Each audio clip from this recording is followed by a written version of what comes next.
Evet sevgili dostlar, merhabalar sevgili arkadaşlarım, nasılsınız, iyi misiniz? Bir süredir videoyu yapamıyordum. Kısa bir tatile çıkmıştım. Tatilin sonucu da biraz aslında sıkıntılı bitti diyebilirim.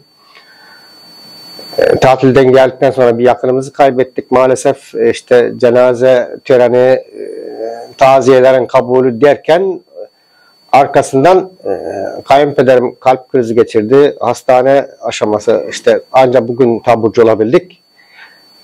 Ben de bugün hemen daha önceden zaten her gün basın taraması yaparım ben.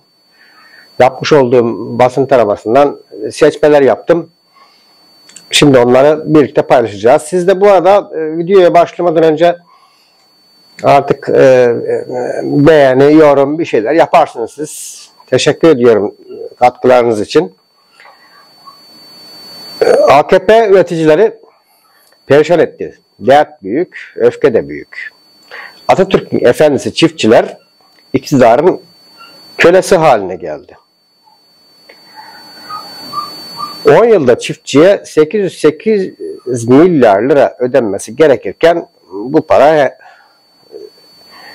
sadece yandaş şirketlere işte vergi muafiyeti veya bir başka şekillerle onlara aktarılmış oldu. Yaşanan ne oluyor? İşte tüketiciler gıda ürünlerini pahalı alıyor. Çiftçiler çiftçilikten vazgeçiyor. Köylü kalmıyor yani köyde. Bir maaşlı iş bulayım bari diyor. Çünkü ektiği üründen her seferinde zarar etmiş oluyor. 15 Ağustos'ta bari gereğini yapın. Şerafettin Can Atalay Hatay milletvekili biliyorsunuz. Yani 14 Mayıs 2023'te milletvekili seçildi. Hatay milletvekili seçildi. O tarihten bu yana tutsak duruyor. Yargıtay yasaya aykırı şekilde, yasa dışı bir şekilde demek daha doğru. Çünkü Yargıtay'ın o şekilde bir içtihat, Anayasa Mahkemesi kararı üzerine bir içtihat kurma yetkisi yok. Anayasa Mahkemesi'ni tanımayarak bir kaos oluştu. Yargıtay gerekeni yapmamış oldu. Dolayısıyla Şerafettin Can Atalay halen hapiste bulunuyor. İşte muhalefet de diyor ki 15 Ağustos'ta bari gereğini yapın. Çünkü Anayasa Mahkemesi başvuru üzerine Yargıtay'ın yapmış olduğu tasarrufun yok hükmünde olduğuna karar verdi. Çünkü zaten öyle bir şey söz konusu bile değil. Çünkü Yargıtay'ın öyle bir yetkisi yok ki. Yasa haricinde kimse yetki kullanamaz. Yasa haricinde yetki kullanmak yasa dışı olur, darbe olur. Adı yani. Yani bu demokratik ülkelerde görülebilecek bir şey değil kesinlikle. Hukuki değil. Anayasa Mahkemesi 4'e karşı 10 oyla Can Atalay'la ilgili hak ihlali kararının uygulanmasının hukuki değerden yoksun olduğuna, yani yok hükmünde olduğuna karar verdi. Milletvekilinin düşürülmesini Anayasa Mahkemesi yok hükmünde saymış oldu. Bu arada yapılacak olan nedir? İşte o öncesinde Adalet Bakanlığı serbest bırakacak. Meclis Başkanı yemine çağıracak. Yemin edip milletvekili olarak görevine başlayacak. Beklenen bu. Böyle bir şey bizim ülkede olabilir. Sansür iptaline de sansür. Şimdi biliyorsunuz birkaç günden bu yana ülkemizde Instagram adı verilen sosyal medya platformu bir gece ansızın kapatılmış oldu. Bu demokratik ülkelerde bu şekilde bir şey yaşanabilir mi? Yani hiç duyan var mı? Almanya'da, Fransa'da, İngiltere'de, Amerika'da, Belçika'da, ne bileyim İtalya'da, Portekiz'de böyle bir şey hiç duydunuz mu? Sosyal medya platformlarından işte filancası gece ansızın kapatılmış diye. Çünkü böyle bir şey söz konusu bile olamaz. Bizim de anayasamızda basın hürdür, sansürlenemez yazıyor. Eğer yasa dışı bir şey söz konusu ise bunu zaten cezalandıracak yasa maddeleri ayrıca var. Bu şekilde toptan herhangi bir şeyi kapatmak, bu bir basın kuruluşu, yani dijital yayın yapan bir basın kuruluşu. Eşdeğer olarak yazılı basını da buna dahil edebilirsiniz. Bir gece bir gazeteyi de kapatabilirler bu şekilde. İşte bu Sansür iptaline Anayasa Mahkemesi'ne başvuruluyor. Bu Cumhurbaşkanlığı İletişim Başkanlığı'na verilen işte kısıtlama yetkisinin kaldırılması yönünde Anayasa Mahkemesi kararı hem sitesinde hem de sosyal medyadan duyurdu. Ancak bir süre sonra Anayasa Mahkemesi bu kararı hem sitesinden kaldırdı hem de sosyal medyadan sildi. Yani sansür iptaline de sansür uygulanmış oldu. Olamaz diyebileceğiniz her şey ne yazık ki ülkemizde oluyor. Bu da bizim içimizi acıtıyor. Biz buna layık değiliz diyoruz. İşte iktidar mensuplarının kendi artık kafalarının içindeki neyse biz onu bilemiyoruz. Ümmet diyorlar. Oysa biz milletiz. Millet olarak üzülüp sevinip bir şeyleri başarmamız lazım. Elbette Filistin'deki yaşanan insanlık dramına üzülüyoruz. Hep beraber bir şeyler yapılması için uğraşıyoruz ama yani uluslararası dengeler de gözetmek zorundayız devletimiz olarak, milletimiz olarak. Buna göre davranmak zorundayız. Bu minval üzere bir çözüm oluşturmak bizim zorunluluğumuzdur. AKP iktidar olduktan sonra rafa kaldırmıştı. 22 yıl sonra Atatürk Ödülü'nü yeniden hatırladılar. Atatürk Uluslararası Barış Ödülü'nün tekrar verilmesi kararlaştırıldı. Seçimi jürinin belirleyeceği adaylar arasından Cumhurbaşkanı yapacak.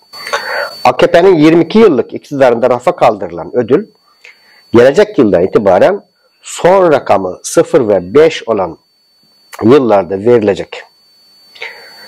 Demokrat Partili vekil Doktor Salih Uzun Atatürk ödülü geri geliyor ama iktidarın lügatında Atatürk yok. Kurucu değerlerle kavga ettiler.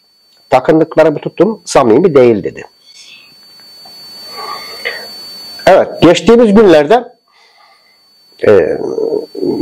Milliyetçi Hareket Partisi Genel Başkanı Devlet Bahçeli grup kürsüsünden elindeki bir dosyayı şöyle işte kendi grubuna karşı sallamış. Bu 154 isimle hesaplaşacağız demişti.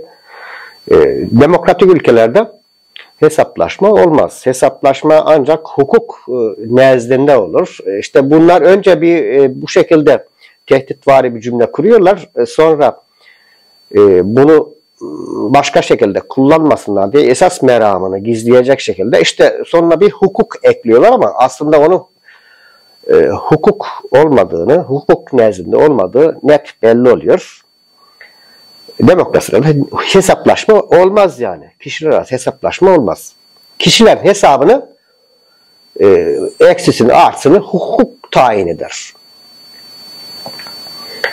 Yani bu elindeki dosyada işte merhum Sinan Ateş davasında, Sinan Ateş'in katli davasında kim nerede konuşmuş herkes kayıtlı. Bu şekilde kişisel bilgileri kaydetmeye giriyor aslında. Bu fişlemeye giriyor. Kimse kimsenin ne yaptığını izleyip kaydedemez yani. Kaydetmek yasaya aykırı bir şey. 370 milyon lira harcanan yolu tamamlamak için 11,5 milyarlık daha ihale açıldı. Yani şimdi çevrenizde şöyle bir kamu ihalesi var mı diye bakın. Benim çevremde birçok var. İşte birisi yaklaşık 6 yıl sonra ancak tamamlanabildi. Henüz tamamlanmayan var. O konu hakkında da bir gün bir video hazırlamayı düşünüyorum. Bizim kamu ihaleler hep öyle oluyor. Aslında şartnamelerde ihaleyi alan kişiyle veya kurumla sözleşme yapılır. Sözleşmede işte işin başlangıcı bitişi belirlidir. İşin bitiş tarihinde bitmemesi şeklinde bir sıkıntı olursa yüklenici firmaya verilebilecek cezalar da sözleşmede belirlidir. Ancak hiç ceza verilen bir firma yoktur. Yani ben en azından haberlerde duymadım. Hiçbir şekilde şahit olmadım. Karayollar Genel Müdürlüğü 2017'de Antalya Gazipaşa bölge hududu yolunun yapımı için 370 milyon liralık ihale verdi. Ancak yol bitmedi. İkmal ihalesi yapıldı. İkmal ihalesi ne demek? Yüklenici firmanın cebine biraz daha para koyma. Abi bu para bana yetmedi, biraz daha para ver. 2017'de yapılmış. 2017'den günümüze kadar ekonomik şartlar işte verin bu kardeşinize yetkiyi, görün yetkiyi oldu. İşte verdik yetkiyi, bütün işler tersiz oldu. Kim kaybediyor? Millet olarak biz kaybediyoruz. 11,5 milyarlık daha ikmal ihalesi yapılmış. İnşallah zamanında bitirirler. AKP'li il başkanı devletin başhekimini ayağına çağırdı. Gelmeyince de 2 adamıyla odasını bastı. Odada yaşanan arbede sonrası başhekim makamını terk ederek hastaneden ayrıldı. Ama şikayetçi olmamış ne hikmetse. Şimdi bu mütakip kez söz konusu olmuştu. Yani parti ile devleti ayırmak gerekiyor. Parti başkanı, devlet başkanı olması işte bu şekilde sonuçlar doğuruyor. Devletin valisi parti il başkanı gibi çalışıyor. Bunun örneklerini defalarca gördük. Veya il başkanı valiyi ayağına çağırabiliyor veya işte başhekimi ayağına çağırabiliyor. Gelmeyince haberdeki gibi olaylar meydana gelebiliyor. Bu başka bir Avrupa ülkesinde böyle bir şey asla duyamazsınız. Zaten böyle bir şey yapan da anında görevden azledilir ve yargılanır. AKP'li vekilin cezaevindeki Kavala'yla görüşmesine nihayet onay verildi. Nasıl verildi? İşte kamuoyu baskısıyla onay verildi. Niye onay verilmiyor diye günlerce haber yapıldıktan sonra AKP milletvekili Tuğrul Türkeş'in Gezi davası hükümlülerinden Osman Kavala ve diğer tutuklularla görüşmesine Adalet Bakanlığı onay verdi. Erdoğan emeklilerin 2002'den bu yana daha iyi duruma geldiğini söyledi. CHP'yi eleştirirken yok öyle 25 kuruşa simit dedi. Alın size simit hesabı. 2002 iktidara geldiğinde AKP simit 20 kuruştu. Evet bugün 15 lira simit. Hatta daha pahalıya satılan yer de vardır belki.